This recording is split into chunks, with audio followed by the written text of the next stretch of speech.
Rahul. Welcome to the On Meaningful Work podcast. Thanks very much for having me. It's an absolute pleasure to be here. Oh, it's so exciting to have you here. I think for one thing, it's, you are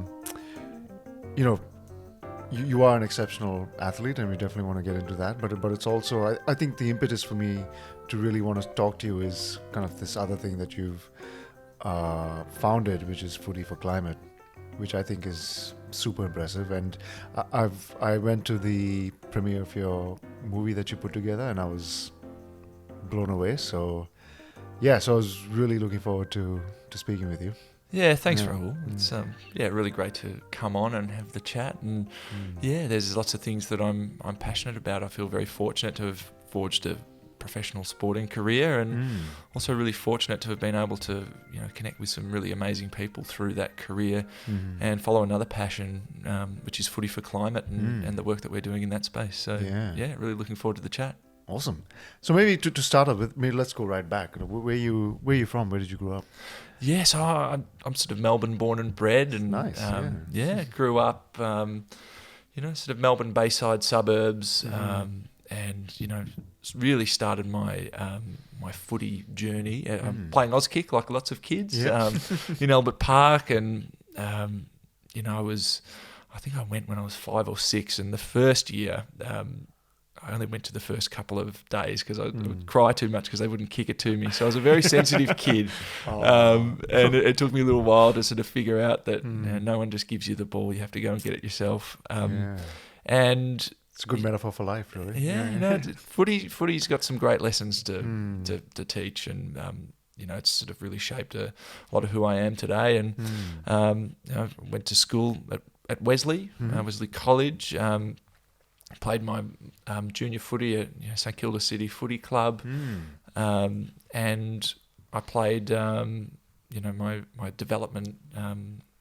It's called TAC Cup at the time. It's now called NAB. Oh, it's not. It was called the NAB League. It's the under-18s competition. Played at Sandringham. Yep. And managed to find my way onto an AFL list when I was 20. Well, so while you were at school, when did this notion come up that footy is the thing for me? Was there anything else you were interested in school when you were there? Yeah, I was sports mad. So I was footy in winter and cricket in summer. So I was sort of really into both. I was probably I definitely wasn't better at cricket, but I probably loved my cricket more. I had a bad shoulder injury when I was about 15, which sort of curtailed that career. It's funny, I ended up in the more contact sport, but I think your shoulders are sort of a little bit more needed in cricket. So I was really passionate about sport, and Wesley was a great school for me because there was so much on offer there for me, and some of the guys that I went to school with, I played footy with, and still really close mates today. So awesome. It was young Tom was a reasonable student, probably not as focused as I could have or should have been, but loved playing sport, and I loved the connection that I had to friends, and probably made most of my friends through playing. Through footy. And where did that passion come from? Was there sport in your family? Or you come from a sporting family, or? Yeah, I've got 2 sisters, and I'm probably the sporty one, and they're both creative. There was a real, but my dad and I really connect over footy. Okay. And my mum is she's a powerhouse in her own right. Is CEO of her own company called Healthily, and has in her 40s did a PhD to really further the work of her organisation in sort of health literacy, especially digital health. So there was lots of different interests in my house growing up. But Dad and I really connected over footy, and my sister would often joke, as you said before, about life lessons learned through footy, and my dad would often frame things up about, it's like in footy at 3/4 time, if you're behind, you've just got to dig deep and try a bit harder, something like that, some sort of footy metaphor. And my sister, it always comes back to footy, and it's sort of become a bit of a catch cry in the family. So it's sort of. We're not all super sporty, but it's definitely been a theme that's run through our family. Sure. And when did this feeling come that you really wanted to pursue footy as a career? Yeah. Well, as a little kid, I just looked up to footy players as my heroes, and Yep. if you ask 8-year-old Tom, what do you want to be? I want to be a footy player. So Wow, something from a little kid that I was very keen to pursue.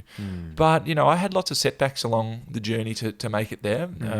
The clear path for a footballer is to be in the talent pathway. You're sort of identified as sort of a 14 or 15-year-old as somebody who could make it to the AFL, and then you sort of get funneled down into the ones that get selected to make the AFL.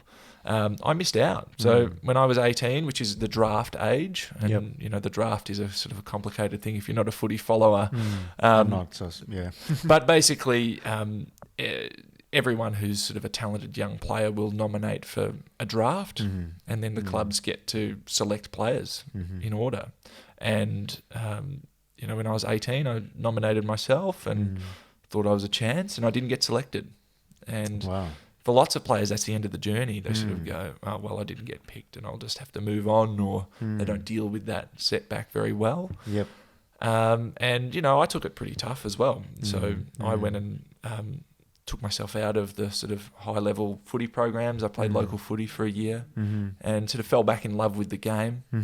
And then the year after, I went and played VFL footy, so in the state league, and managed to get myself on the Bulldogs rookie list. So after 2 years out of the system, I managed to get myself back in and onto an AFL list. And from a rookie selection, which is sort of the last players picked on the list, I've managed to have a 12-year career, and still going strong.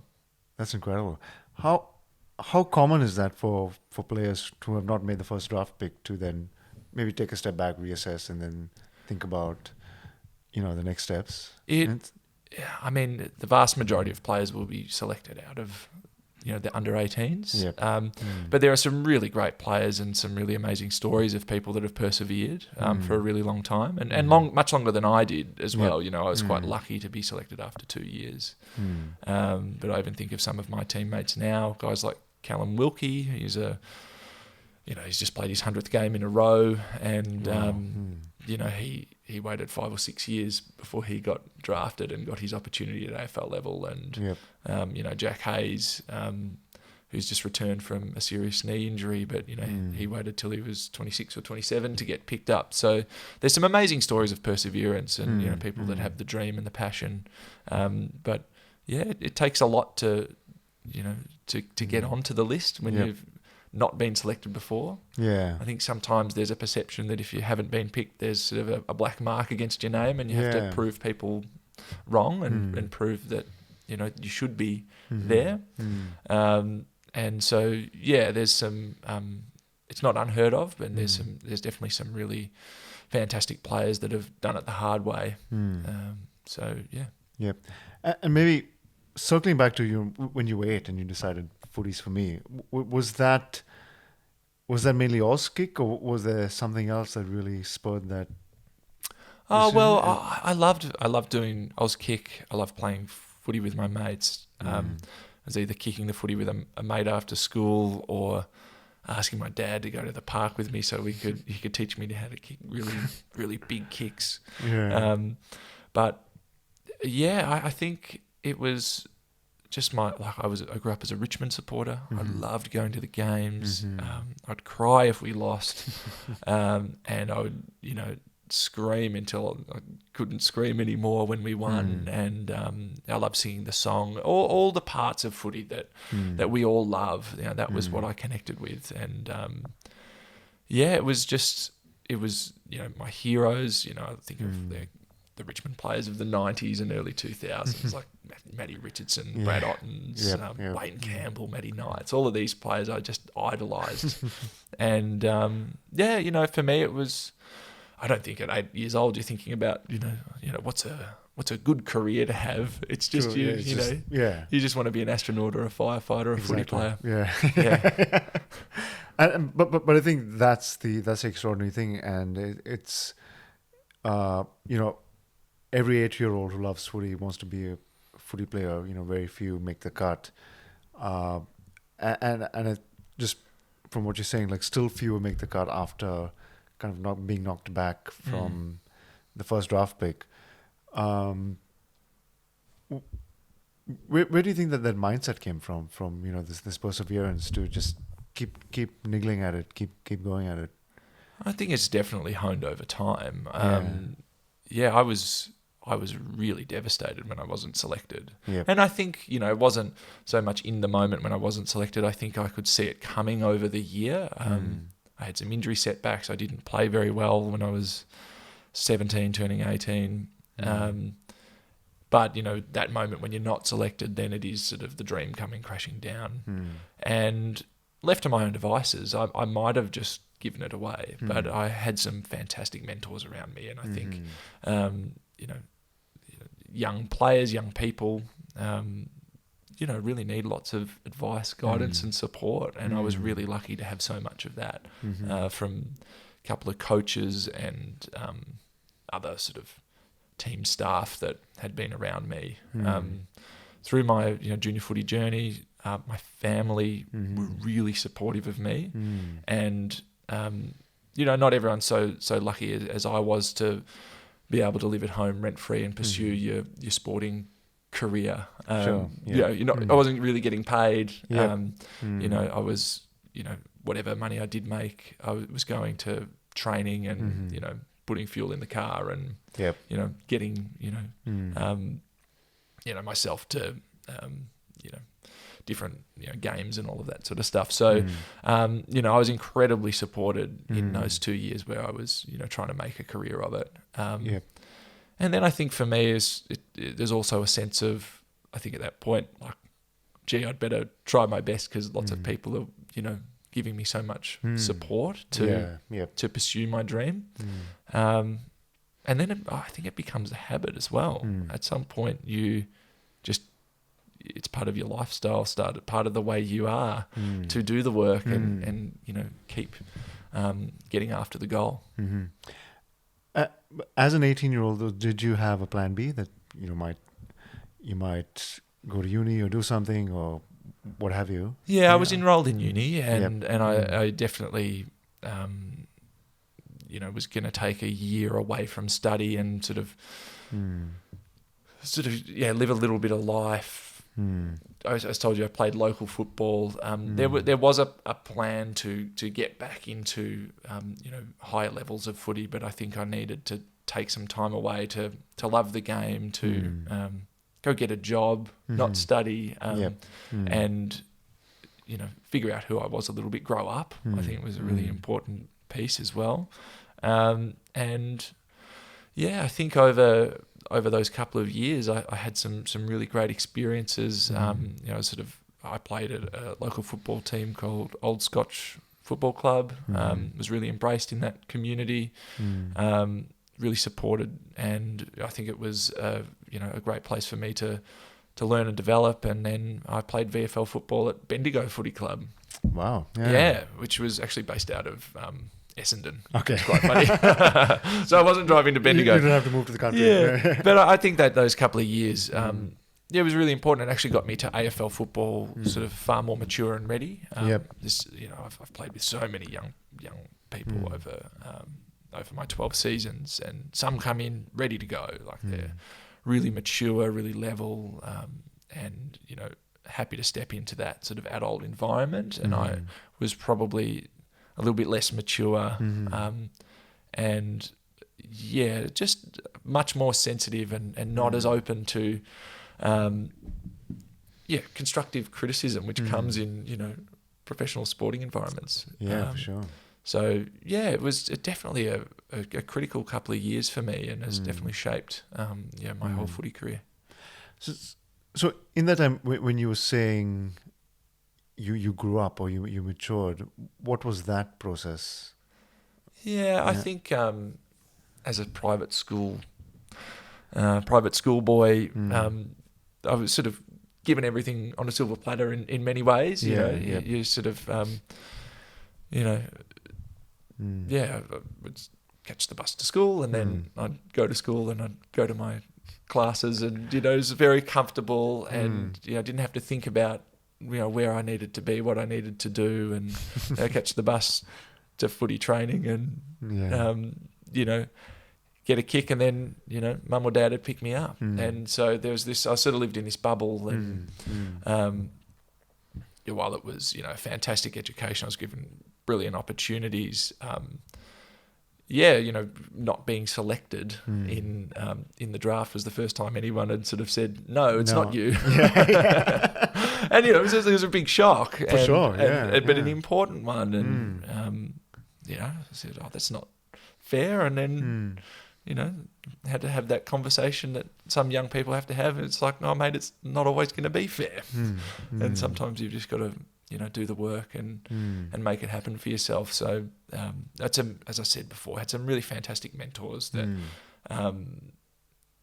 basically said, here's a pathway for you. We'll support you, but you're going to have to do it. And that was I got a boxing coach, and I did these extra conditioning sessions. It was 6 a.m. in the morning, and that was really different for me. I hadn't sort of had to get up, and and I was the one paying for it. But I was given the connections to find the right person that would be able to help me achieve that, and all right, go get a job. And I dug pits for trampolines for one summer, and then I moved furniture around an auction house for a year, and I did some cool things, cool experiences like that. And it's not a job I'd like forever, furniture removals, was a really good thing for me to do as a young guy, and sort of go, oh, okay, well, this is one path. Like I can do this, or I can keep pursuing my dream, and that's a different path. Also, in your mind, when you didn't get selected, what did you tell yourself it was more around your physicality, more around your skill as a footy player, or was it something more that didn't get you there? I took it really personally. Okay. And there's a whole piece for footy players, and I think it's probably true of musicians or lots of other people around, not being able to separate your sort of football identity from your personal identity. Entrepreneurship for sure. And when somebody says you're not picked in the team, I'm a bad person, or they think I'm a bad person, it's just not true. It's just like, no, we picked a different team. We think this guy is going to play that role better or differently to you today, and it's not you. And for years, and probably even still today, I struggle with being told we're going a different direction. But I've definitely become much better at it. So I wasn't analysing it to that degree that you mentioned before. Is it because I'm not strong enough, or I'm not fit enough, or tall enough, or whatever. It was like, oh no, they're just, people don't like me. And that's, I think, part of the maturing process as well, is being able to take, I've had a coach who said, results are just feedback, and so we use them and we grow. So I think that's a really important lesson, and something I didn't do so well early, but I've definitely tried to incorporate as I've matured. And I think what's really cool about being a professional athlete, or maybe it's not so cool, I don't know, but it's having these mentors and coaches as part of your job. And that's kind of, right through to where you are today. How important has that been for you, just the coaching aspect? And it's a unique environment, a football club, and really growing up and having my first career be this, this sporting world. I've had six, seven coaches now in my career, so I've had lots of coaches, and everyone brings a slightly different philosophy and a different approach. And I feel actually it would have been great in some ways to sort of have one person and that sort of guide me through my whole career. But it also has been, a real privilege to, witness how, lots of these really amazing coaches, approach footy, but also life, and that's inevitably a part of the coaching conversation. Is who are you? What's your purpose? Why are you here? Because you have to sort of unpack that to be able to train to the level that we train, commit as much of yourself and your life to your performance as we do. It is a really selfish pursuit, playing professional sport. And I've had some phenomenal coaches, some that have been really analytical and sort of approached football like sort of like business, or used a lot of economics principles, marginal gains and diminishing returns and these sorts of things. And then I've had others that are sort of far more sort of framing things around family and love and connection and community, and then others that have really lent on metaphor and story to sort of motivate players. So I've been really lucky to see this really broad range of leadership styles. And for me, I've tried to sort of pay attention and think about what's worked and what hasn't worked, and use it to shape my own ideas that hopefully I can implement further down the line in my next career. What coaching or leadership style do you gravitate to? Like the analytical, the community, or the story based, or maybe there's others? I think the best coaches have been able to pull out the elements of each, and at different times the really sort of analytical coaching style around I think that the marginal gains approach made a lot of sense to me, and we want to get better, and we need to get to this point, but we're a bottom team, and there's no way that tomorrow we can be the premiership team. We have to get there bit by bit. And so tracking your improvement, even though you might have lost, did you get a bit better? And being able to track that over time, I think, was a really interesting approach. The family and the connection piece can be really powerful when it works. It's sort of based a lot on trust, and it is really clear that as soon as that breaks down, when there are sort of speed bumps and along the way, or when somebody doesn't feel the love and they rock the boat, how do you keep managing that? And the storytelling, the metaphor can be incredibly powerful, and especially if you can sort of have these archetypal stories, and a season does follow those sort of same beginning, middle, and end. And when you encounter these moments that inevitably happen, your star players get injured, or just any player. We're all mates, and somebody will do a really serious injury. Every season I've played in, somebody's got really hurt, and it sucks, and it zaps the energy out of the team, because you come in on Monday after the weekend and you're like, oh my God, that guy's done his knee and he's going to miss a year of football. Wow, yeah. So not only do we lose someone from our team, but we also are hurting for our mate. And so, those stories can actually really help us navigate that, because, the hero's journey, there's going to be setbacks, but we end up, overcoming them and slaying the dragon. What would I do? What would I implement? I think I try and draw the best bits from everyone that I've encountered. I think that's the way I would do it.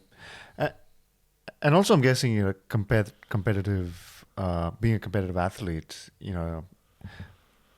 kind of at the top, at your level, there is some elements of being competitive, but also really collaborating and really being in a team and fostering that. How do you balance the two? Yeah, it's a really interesting question. Some of my very best mates through footy, I've been fighting for the same spot in the team. And so one of my very best mates, a guy called Jordan Roughhead, he played in the spot that I wanted in the grand final. So he's a premiership player and I'm not. And I think some people would be surprised that we're such close mates, but it just. But we also trained really hard together, and we pushed each other to be better. And if he didn't play really well, I would have played. And if I didn't play really well, he wouldn't have had to have played so well, and maybe he wouldn't have got to where he got to. Yep. And so we made each other better, and it's a part of, you know, the professional sport is, you know, this squad mentality, and you know, we need to do it all together, and someone misses out. Or in an AFL list, if in the premiership team, half the squad will miss out. And you know, that's a challenge, but you know, it's something that I've never sort of resented my teammates for being selected ahead of me. Yep. I've just sort of tried to go, well, I've got to be better. Did that take a bit of practice, or does that come naturally? Oh no, I definitely take it to heart when I wasn't selected. Like, I'd be very disappointed, but I wasn't so much disappointed at my mates. Yeah. And I mean, there's been people that I've played with that have had my spot in the team that I haven't particularly liked. Like, I definitely haven't liked everyone I've played footy with over 12 seasons. For sure. But no, there's some of my best mates who've played ahead of me. I sort of don't really put it on them. They don't pick the team. You know, the coaches pick the team, and that's sort of never really been the avenue I've channeled my frustrations. Yeah. Is it also in some instance what we were talking about earlier, where it's the separation of identities, is that there's the footy player Tom, but there's the person Tom, and it's more the footy player wasn't selected. It's not. That took years. No. And does it still? It's still quite raw. You know, you take it. You do take it personally, because you have to put so much of yourself out there to be even in a position to be on an AFL list, let alone running out with the team. You know, it's the physical parameters that we have to, you know, hit in our testing. You know, pretty extreme. You know, there's definitely people that could, you know, plenty of people that could run, you know, a faster 3-kilometre time trial than me. But I bet they're not 2 meters tall and, you know, 105 kilos. And they, you know, or you might lift more in the gym than me, but I'll you know, beat you on the track. So it's, you know, and some of these athletes that I've played with, you know, I've got, you know, some attributes, but, you know, some really phenomenal, you know, extraordinary athletes that I've played with that aren't just naturally gifted, but have just put in a huge amount of dedication over so many years. And it's a real privilege to see up close. Yeah, that would be incredible. Like, especially, I think especially someone who uses competition as a fuel to, you know, kind of make yourself better and push yourself. But maybe, you know, circling back to, say, you know, through your, I suppose, hero's journey in a sense, where, you know, you went through this dip where you didn't get selected, then you're coming out of it, you played a couple of games in the VFL, and then what was your selection to the AFL like? What did that look like? Yeah, so I was not selected as an under-18, and then I went and played local football. So I played for Old Scotch Football Club, and had a really strong year. It's still a really high level of, you know, local football. This is A-grade amateur football. And then the following year, it's sort of been identified as, you know, somebody who should be playing in the VFL, and has got tapped on the shoulder to go and play with Bendigo, who was Essendon's affiliate. And so, I went and did pre-season, and that was sort of a big step forward for me in sort of my journey, my learning, sort of what it takes to sort of compete at a higher level. And a VFL pre-season was extremely daunting to me at that point. But, you know, now that I look back on it, it was hardly anything compared to sort of what you do at an AFL club. But I went and played VFL footy. I made the squad, made the cuts, and, you know, got in, and I played in round 1, and I was like, wow, this is amazing. And I played pretty well for the first 4 or 5 games of the season, and then I hurt my foot. And I missed a big chunk of time, and I thought this was, here we go again. It's that whole under-18 year. I'm not going to get selected. But, you know, I had sort of a lot of support around me again. Sort of, you know, that footy club was invested in me and sort of really supportive of me. And, you know, I spent a month in a moon boot and then sort of did my strength and fitness training and got back and managed to, you know, play another 5 games at the back end of the year. So I sort of bookended the season with some good performances. But then, you know, the season finished in September. And then I didn't get drafted till December. And I sort of sat in radio silence for quite a while. So, you know, it was a difficult journey over the couple of years of sort of no guarantees, lots of doubt. I will say after that first year, there was another draft. You know, the draft happens every year. And I wasn't necessarily expecting to be picked up, but I thought, well, you know, I've played really well and, you know, they might remember me from last year and they might pick me. And I was still nominated. And I didn't get picked. And so sort of, even though I wasn't expecting it as much, it was still a bit of a kick in the guts. And then, when I finally did get picked up, I sort of thought I was going to get selected, but I was still like, they probably won't. So I was watching it on, it wasn't even like, there wasn't even a radio or video of it. Like, there was no live stream. It was just, I was just refreshing the AFL page and they just add the next pick. That must have been refresh. torture. And so I was like, refresh. And then I'd go away and I wouldn't check it. I'd come back, refresh, and then I saw my name pop up. Wow. Yeah, so that was a really cool moment. And my family were there and I said, you know, hey, Dad, I think I got picked. So it's really cool. That's incredible. And so was Essendon the first?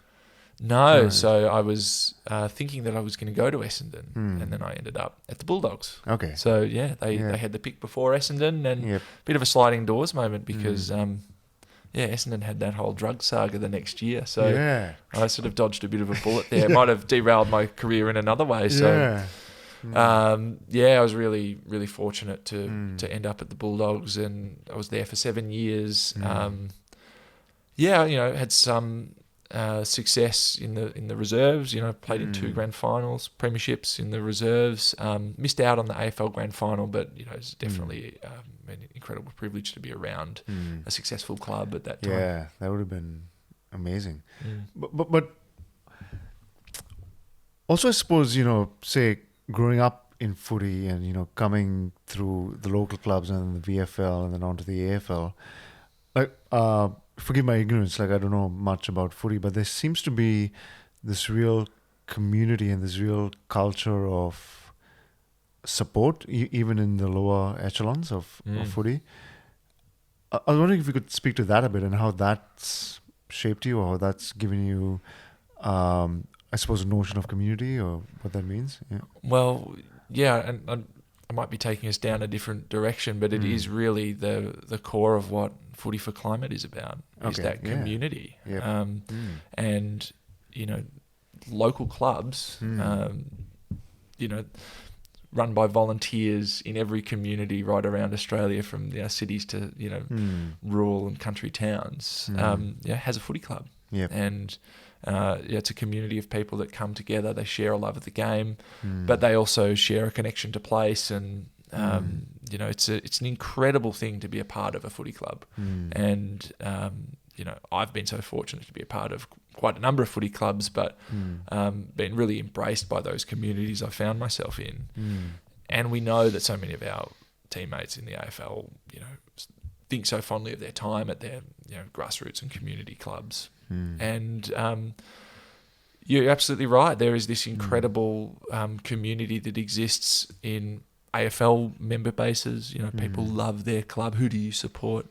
And you know, I've played lots of VFL. The same exists there. There's you know, passionate supporters. But there's grassroots community clubs that have these volunteers. They have team selection on a Thursday night, and somebody cooks up a big pasta, and you know, everyone has a feed, and they have pie night for the juniors, and all of this sort of stuff. It's really it's really important. It's a huge part of lots of communities and lots of people's lives. And, you know, we started Footy for Climate because we saw the impact that climate change was having on, you know, the people and the places we love through the Black Summer bushfires. Yep. Such a devastating time in our country. And, you know, the conversations I was having as a North Melbourne player at the time were, you know, uncommon. You know, we don't often sit in, you know, the footy locker rooms and go, is this climate change that's impacting bushfires? It's like, oh, it's not the usual chat. It's like, what's your golf handicap? Yeah, we sort of like really like, how can we help, you know, our communities? How can we be a part of making a difference? And that was really the start of the conversation around Footy for Climate. Also, again, forgive my ignorance, but my impression of, I suppose, the AFL and the conversation that happened within the AFL, kind of like you said, is not typical around climate and those sorts of... When you started to have these conversations, what was the pushback like? Or what was the acceptance like? Was there... So, you know, the Black Summer bushfires of 2019, 2020. Yep. So, you know, it wasn't actually all Black Summer. It started in winter 2019. So pretty like crazy and devastating fires. And, you know, the AFL, they ran the bushfire relief game. I think some people kind of forget because COVID just happened like just after it. But, they ran a State of Origin game to raise money for the, you know, communities that have been impacted.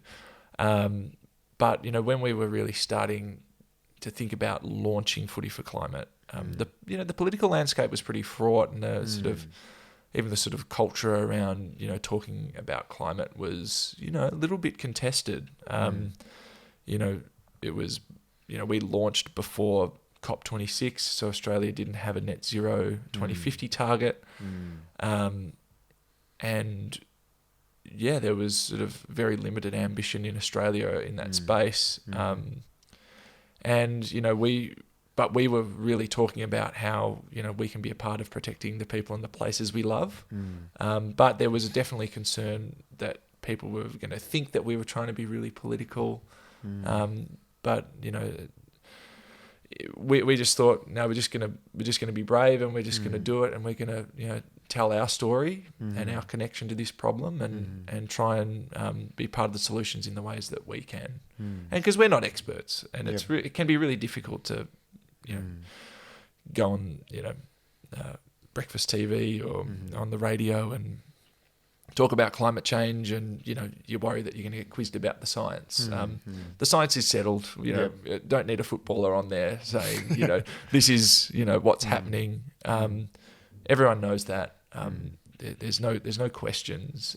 But, you know, I think what footballers can talk about is the impacts that it has on them, has on the people they love and the places they love, and you know, for lots of footballers, they love the game too, and, you know, it's having direct impacts on the game that we love. So that's what we've turned Footy for Climate into, is this platform that, you know, brings, you know, AFL players together on this message of, you know, action on climate change, and, you know, we're going to work towards solutions that can support communities and grassroots footy to be more resilient, and to, you know, so that the game continues to thrive, and you know, the kids in the next generation get to play footy and be a part of it in the same way that I have. Yeah, wow. So was that the vision when you first started having these conversations within your club, or the vision when we first started was actually just about a committee? Like, let's just get some players together and talk about climate change and the things that we can do. And I think there's some really easy, quick wins that are kind of obvious to lots of people around sort of energy efficiencies and you know, travel. What are we doing with our travel? Can we offset our flights? And waste, although not always entirely climate related, is a sort of a it's an issue that, you know, it's a tangential issue. It is, and it's what draws a lot of people to climate and environment. So you know, those were the sort of big bucket issues that we were looking at, and thinking of, you know, pulling this committee together. we had a lot of support straight away. There were lots of players, particularly from our AFLW playing groups, who were really keen to be involved. And we just were like, actually, this could be a bit bigger than having 10 people meet at the AFL Players Association every few months. And yeah, so we went around and we surveyed more than 700 players from the men's and women's competitions, and we found that 92% of players are concerned about climate change. Wow, that's huge. Yeah, it's huge, but it actually makes sense, right? Like our players are under 30 typically. I'm over 30 now, but I'm the exception. You're the old codger. That's right. Going grey. But yeah, most of our players are under 30, and under 30. Climate is one of the big issues. It's probably the biggest issue for most people. And it makes sense because, when we're talking about, some of the worst impacts of climate change happening later this century, well, they'll be alive, we'll be around. And, so,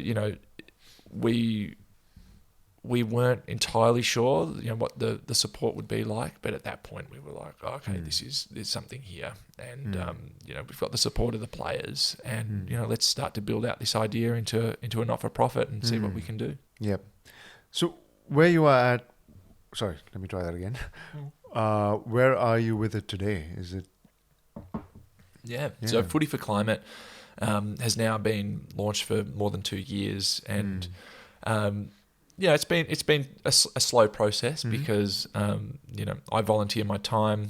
I've got a full-time job and a young child, so don't have a whole lot of time to be working on it. But my co-founder Jasper Pittard, who are teammates at North Melbourne, he works nearly full-time on it. And we've got Izzy Huntington, who she was a number 1 draft pick to the Bulldogs in the AFLW, and is now at the Giants. She leads our player engagement 3 days a week. Wow. Yeah. So we've got 2 people working on it. And we've also got some support from a couple of other organisations that, contribute some capacity to our team. So, we work across, 3 areas. It's players, sort of the industry, which is sort of broadly supporting the AFL clubs and the partners. But the area that we're really excited about and where we're sort of investing most of our time and our energy is in the community, because, our players, this is where they come from. It's where they learn to love the game, as we've spoken about before. And, we're really passionate about giving back to the community, but also protecting the future of the game for generations to come. Yeah. And I think also, you made a really beautiful film on the community and why these issues are so important, and thanks. It's called Our Local. And is it available on YouTube? Our Local. It's available on YouTube, but it's probably a better place to access it is through AFL On Demand. Okay. I'll link to it. So AFL On Demand, they have it. We've got a 12-minute short film and then 3 episodes that are cut downs of that that focus on specific players going back to their community clubs. So, we were really fortunate to have Dill Buckley and Nell Morris-Dalton from Fitzroy Junior Football Club. And the Fitzroy Junior Football Club bring us in and talk about the work that they're doing around sustainability. They're building a new facility that is going to be at a really high standard around renewable energy, but also the construction and materials are going to be at a really high standard. So that's a really exciting project, and but it was really great for Nell and Dill to connect back to their club. We had Emma Carney take us back to Hamilton Football Club. And there's a really interesting story there because they didn't have a girls team for her to play in. So she got to play some junior football up until under 12s. And then they said, hey, Em, you can't play anymore. But, for her to go back as the captain of North Melbourne Footy Club and, reconnect there was really powerful. And there's just as a sort of a leader in the community, sporting landscape, Goodwood Footy Club. We had Riley Bonner and Riley Thilthorpe. Goodwood's in a suburb of Adelaide, and Goodwood Saints Footy Club just do some fantastic stuff with renewable energy, and they're sort of a part of a community energy grid. So, the film was great. It was just about, our players talking about what their club means to them, and then how renewable energy is a really fantastic solution to protect the future of those clubs. Yep. And so maybe projecting a little bit, what's your hope for Footy for Climate, say in the next, 5 years, say, and especially like in those three pillars that you mentioned, which I forget what they are, but community, industry and players. Yeah. So, everything, we sort of iterate as we go, and we sort of, build it bit by bit. But, there's some really, big goals and some big visions. We want to have a large majority of the AFL player base, men's and women's, publicly supporting us, and we've got some ideas. I won't spoil just yet, but we've got some ideas about how we can sort of launch a campaign to sort of do that in the early part of next year. So, we know from our conversations that the AFL players are very much on board. We've got player reps at every team across the AFL men's and women's, so that's really exciting for us. There's a high level of engagement, but what we need to turn that into is public support. So that's our next step, and we're really excited to deliver that in the early part of next year. In the AFL industry space, it's really about providing support where we can. So we're not as prescriptive in sort of our strategy in that space. It's really listening to the AFL, and we know that they're trying to do more in this space, and then providing connections and support where we can help. One thing that we did partner with Richmond Football Club with this year was the first industry roundtable discussion, and that was just an amazing forum where Richmond invited every AFL club in the AFL to their home at Punt Road Oval, to have a discussion about sustainability and learn from the work that Richmond's done in that space. Wow! And so we partnered with Front Runners and Richmond to bring that event to life, and that was a huge win. That's amazing. Yeah. And do you see? Because, like you said, young people especially are so like you did when you were an 8-year-old, and how idolized these footy players are. Do you see that influence trickling down in terms of climate and sustainability and I think the young people, maybe not necessarily directly in football fan base, but young people are so connected to and passionate about this issue. That's true. Yeah. We just see it. We don't have to. We don't have to tell them. We just have to. We actually have to keep up. And part of what we're doing here is creating a space for our football community to be a part of the solutions that the young kids, the young people are demanding. They are inheriting this world, and they want us to be doing more, and they they're really upset, and they're angry, and so there's no real need to convince the young kids. That's my experience. But what we also do is, and where we want to go with the community is we want to connect with there's 8.9 million people who support a footy team in Australia. Wow. Yeah. It's a huge fan base. 1.2 million pay for a membership to an AFL club. That's incredible. And so there's a huge number of people that we can connect to with this. And we want to be a part of, supporting them to give back to the communities and grassroots footy and protect the future of our game. And we want to have really powerful conversations with them about the actions that they can be a part of as an individual and as a collective. So, there's some really exciting things to happen in that space. And I'm just really excited about what we can do in the next 12 months. 2 years, 3 years, 5 years. Really engaging that footy community. So maybe circling back to your career as a footy player, you've been a footy player, I suppose, with the AFL about 12 years now. Is that 12 years, yeah. Yeah, that's incredible. I mean, and maybe just to touch on a conversation we were having, earlier, just before we started recording, was that it's pretty incredible to have a career in the AFL for 12 years. When you look back on that, what comes up for you? Like how do you think about your careers? Yeah, it's there's a lot. It's a big part of my life. I'm in my early 30s, and it represents a significant proportion of my life to date as being as a professional football player. So there's one part of it is it's a massive part of what I've done. And I first played a competitive game when I was 11, so more than 20 seasons of playing football since I was a little kid. And I think when you're a little kid as well and you want to be a footy player, you want to be the best. So you want to be the one that wins the medal and you win the premiership and hold that hold the trophy cup aloft. Yeah.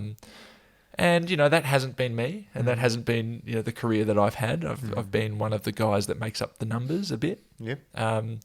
But I think at different times I've probably been frustrated and disappointed, and maybe like I haven't air quotes here made it.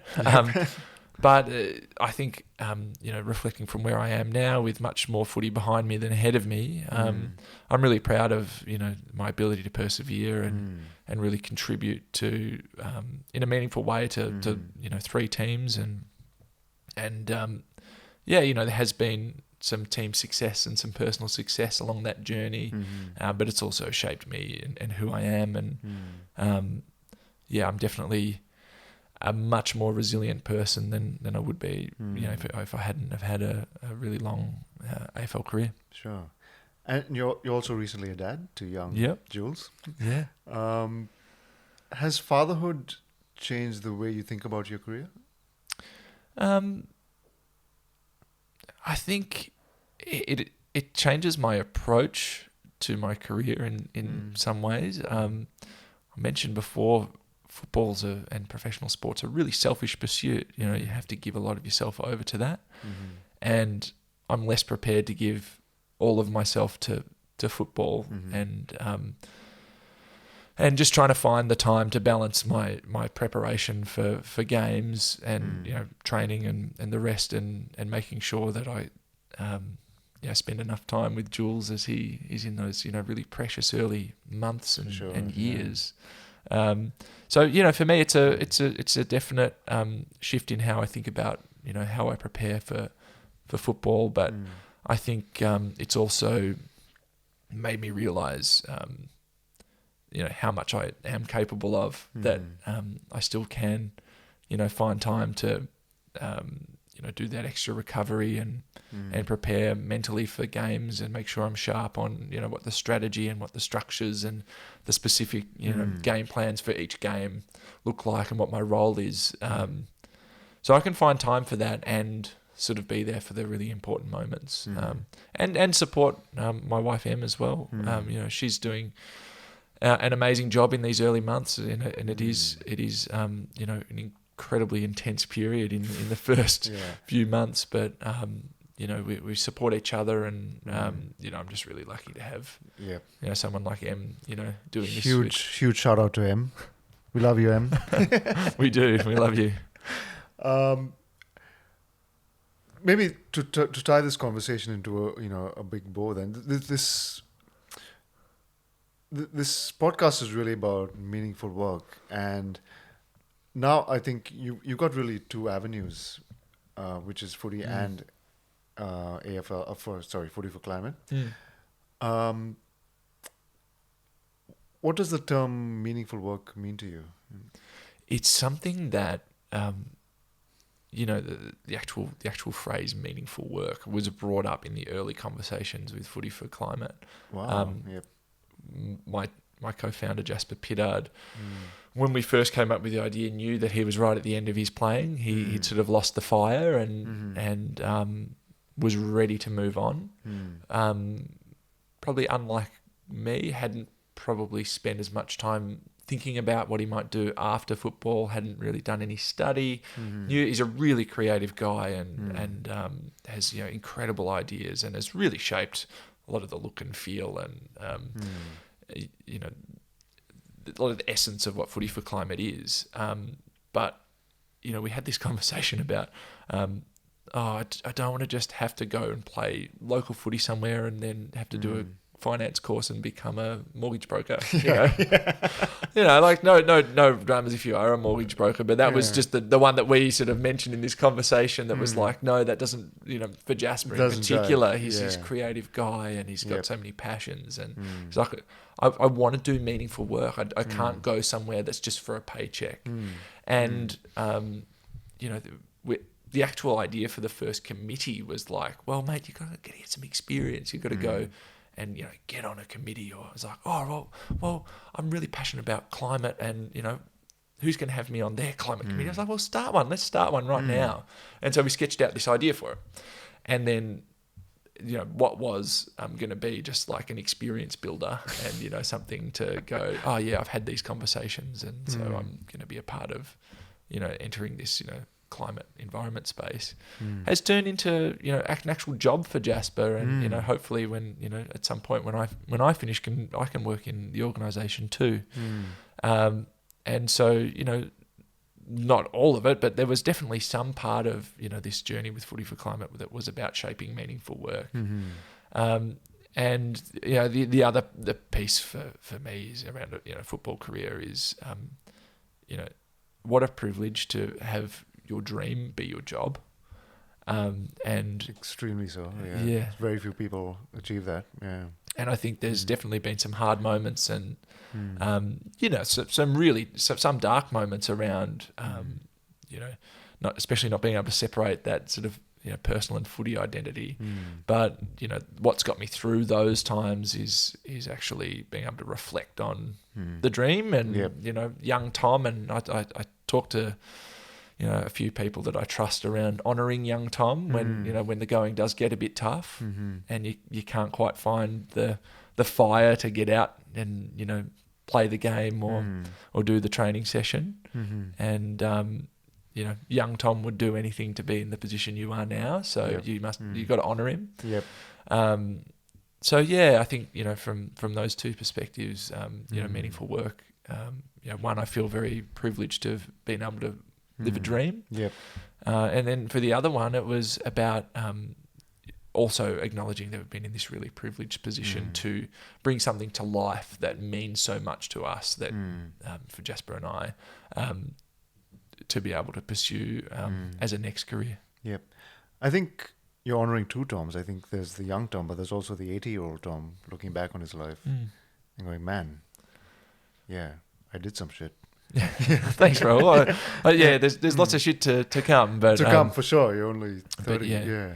But I think I know that not everyone is fortunate enough position to be able to shape their work and their careers in the way that I have been fortunate to. But I think it's definitely something that is really important to me is having purpose and meaning in what I do.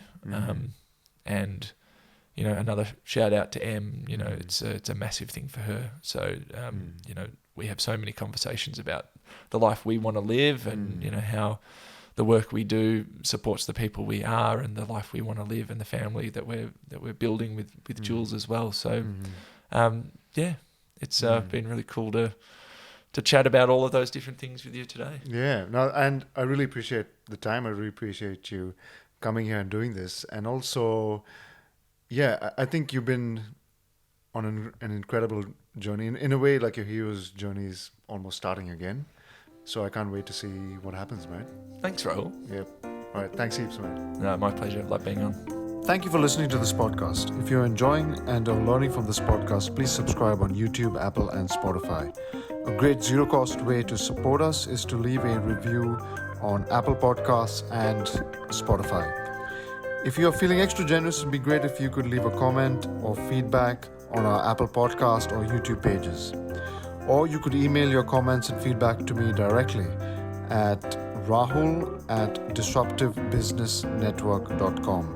That's RAHUL @disruptivebusinessnetwork, all one word, .com. Finally, a big shout out to our producer Dan Scahill for his work on the keys, and to Vashti Civil for writing the original music for our theme. Until next time, this is your host, Rahul Sohn, signing off.